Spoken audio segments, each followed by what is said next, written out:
Tapi selain Skylar yang pengen gue obrolin adalah Niall. Malah ini kenapa nggak banyak orang yang ngomongin ini. Niall dipinjemin ke Geek Farm, ke Alter Ego, dia perform. Dan sempet ada yang bilang kalau Niall itu harganya mahal banget. Dan sekarang Onyx nge-farewell Niall. Pertanyaannya, tim yang punya duit mana yang mau beli Niall? Ini kenapa kagak ada yang ngobrolin banyak-banyak ya? Ya menurut gue mungkin karena ya spotlightnya adalah Skylar dari RRQ ke Onyx, ya wajar menurut gue. Tapi ini yang malah gue lebih tunggu gitu loh. Karena menurut gue kalau emang udah ada kata jor-joran Niall mahal, berarti kan menandakan kalau misalkan ini nge-spend duitnya gak main-main teman-teman. Dan kira-kira tim mana nih yang emang berani menggelontorkan uang untuk membeli Niall? Nah itu yang akan kita mungkin temukan jawabannya dalam 1 minggu ke depan teman-teman. Ya semoga diumuminya lebih cepat lagi ya. Karena yang mencuri perhatian gue bukan cuma Skylar. Skylar udah, wah semua orang ngomongin Skylar. Ya Skylar ke Onyx, ini ke Onyx segala macem. Skylar memungkinkan ke Onyx. Jadi kayak oke. Kalau misalkan muncul ya jatuhnya pura-pura kaget. Kayak gitu. Tapi kalau Niall ini nih, kayak jatuhnya lu kan masih belum tahu nih potensi ini bocah ya, ini anak muda bakal sampai mana, karena dia masih bisa berkembang terus. Dan makanya untuk next timnya Niall ini pasti gue akan melirik juga nih, apakah ekspektasi gue akan tinggi? Mungkin teman-teman, karena ya menurut gue kalau ngomongin Niall udah no debat sih gue untuk perkembangan dia dari yang sebelumnya bocah banget sampai sekarang udah lebih mending ya kan. Ini yang gue tunggu dari Niall. Next timnya kemana? Apalagi nih Mirko Tron sudah komen. Jadi ini kayaknya menurut gue adalah sebuah kode harusnya. Kita ngomongin poin dari POV-nya Skylar dulu teman-teman. Jadi ini bagus gak sih buat Skylar? Ya menurut gue bagus atau tidaknya, ini yang bisa menjawab adalah Skylarnya sendiri dan Onyx-nya sendiri juga. Karena ya menurut gue balik lagi, ini kan keputusan ya udah pasti keputusan yang sangat-sangat matang sekali kan. Mau dibilang nanti pensi di tim RRQ yang nonton rame, tapi ternyata emang Skylarnya masih mau bertanding atau masih mau kompe, masih berapi-api.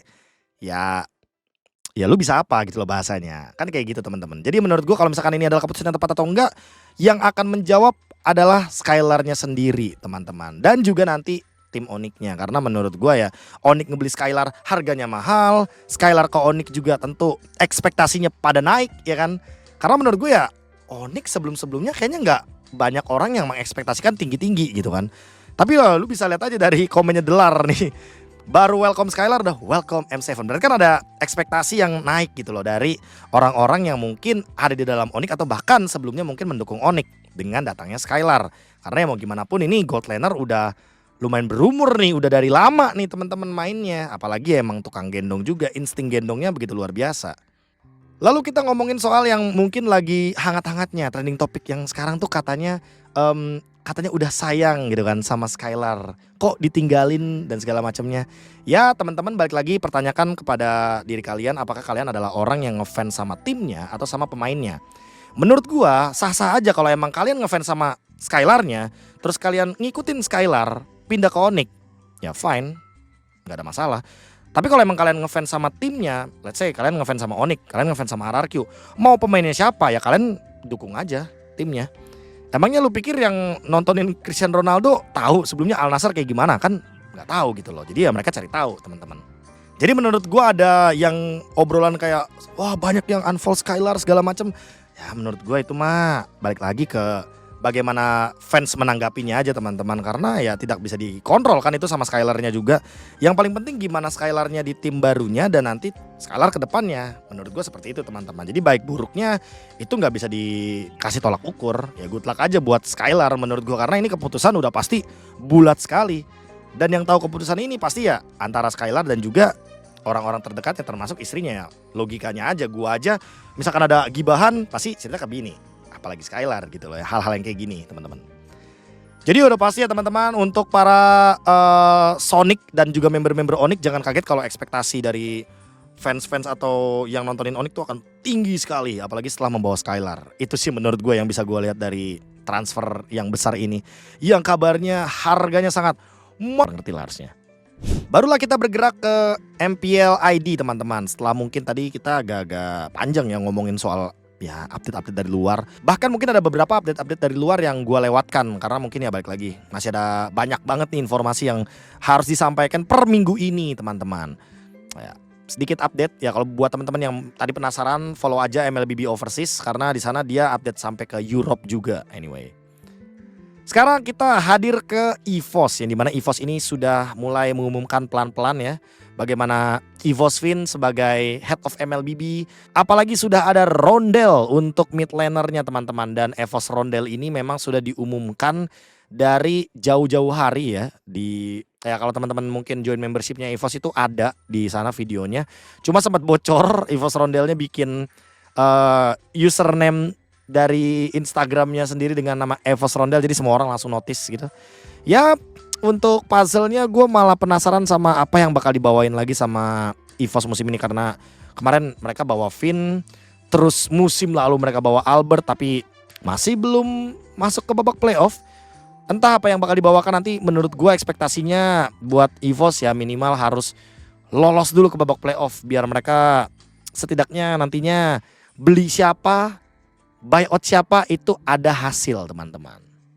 Menuju ke MPL Indonesia season 16, ternyata tim Liquid juga sudah mengumumkan roster-rosternya. Dimana untuk jungler mereka itu ada Joe dan juga Favian. Joe ini kebetulan ya dari MDL-nya udah sering denger juga namanya dan menurut gue udah gak asing lagi buat gue. Untuk roamernya masih satu orang, Widi doang teman-teman. Untuk gold laner nih baru nih tim Liquid ID ini banyak banget. Ada Kabuki, Kyo dan juga Iron Shiki. 3 gold lane. Jadi ya akan sangat-sangat menarik untuk pembagian dari Scream. Dan gue bakal penasaran banget siapa yang nanti bakal jadi starting line up-nya. Apakah Kabuki yang kemarin juga baru kembali lagi ke tim Liquid ID, atau Kyo yang emang ingin diberikan ya jam terbang yang lebih banyak, atau Iron Shiki. Ya tapi Iron Shiki menurut gue lagi dapat momentumnya. Di mana? Nah ya Bocil Aron mungkin pada ngerti. Ya menurut gue kemarin itu momentum yang sangat-sangat boom, meledak sekali. Tapi ya kalau emang ternyata Ironnya masih ingin kompetitif, ya kenapa tidak ya silakan saja. Itu kan keputusan balik lagi ada di Ironnya sendiri teman-teman. Dan pembuktiannya ada di dianya sendiri juga. Sama seperti roamernya untuk tim Liquid, jadi mereka nggak punya cadangan untuk mid laner dan juga EXP-nya. Bakal tetap ada di Yeskiel dan juga Aran. Sementara untuk coachnya ternyata masih sama, masih ada Saint Lucas dan juga Facehager. Jadi intinya untuk tim Liquid ini kayaknya cuma ada perubahan di jungler gold lane. Terus untuk coaching staff menurut gue karena nggak ada perubahan yang gimana-gimana, jadi kayaknya kita belum bisa berbicara banyak. Kecuali untuk Joe-nya nih, gue penasaran sama Joe sih. Karena ya kalau teman-teman mungkin sering ngikutin streamer-streamer atau mungkin ngikutin perkembangan MDL-MDL-nya, ini akan sangat menarik kalau emang nantinya Joe bener-bener bisa menggantikan posisi dari Favian. Karena lu tahu sendiri lah Favian sebagai jungler asasnya tajam banget cuy. Tapi kalau emang Joe bisa menunjukkan fleksibilitasnya, jangan kaget kalau misalkan ternyata nanti balik lagi tim Liquid ID dengan mode regenerasi, di mana mereka akan selalu mencari bibit-bibit muda, pemain-pemain muda tiba-tiba boom jadi orang. Sementara begitu juga dengan Alter Ego yang sudah mengumumkan roster resminya untuk bertanding di MPL ID season 16 teman-teman. Dimana EXP lainnya udah pasti ada King Nino ya, masih tidak tergantikan. Untuk gold lane-nya juga masih ada RV. Jadi tentunya ditepis nih untuk yang pernah bilang AS Skylar, karena mungkin deal-dealannya lebih cocok sama yang tim sebelahnya. Sementara untuk mid lane-nya ada Hijume dan juga Cyrus. Untuk junglernya ada Rine dan juga Yazuke. Dan sementara itu untuk roamernya karena Dreams dipinjamkan ke MPL Malaysia, Alec atau kita kenal dengan Owen kembali lagi ke MPL Alter Ego. Untuk head coach masih ada di Coach Shepard dan sementara itu asisten coachnya ada di Styx. Nah seperti yang kita tahu juga teman-teman bahwa kemarin Coach Rek itu sempat farewell. Jadi ini mungkin waktu yang tepat untuk kita melihat racikan-racikan bumbu-bumbu drafting yang mungkin akan dibawakan oleh Coach Shepard. Ini season 16 ini akhirnya mungkin kita bisa melihat langsung karena banyak yang bilang kalau misalkan season lalu tuh masih Coach Navari yang ngedraft karena kan musim pertamanya Coach Shepard. Jadi Coach Shepard mungkin masih meraba-raba. Cuma kalau buat sekarang harusnya dengan head coachnya di Shepard, abis itu asisten coachnya cuma Styx berdua jatuhnya kan. Ini menandakan kalau misalkan bisa jadi untuk Alter Ego bakal full nahkodanya nih bakal dikendalikan sama Coach Shepard ya. Good luck lah buat Coach Kenny. Karena ini yang gue tunggu-tunggu dari awal dia diumumkan di Alter Ego sebenarnya. Lanjut ke tim berikutnya yaitu adalah Geek Farm ID. Yang dimana Geek Farm juga sudah mengumumkan untuk rosternya. Ya masih sama teman-teman, ada beberapa yang mungkin nama-namanya nggak begitu asing.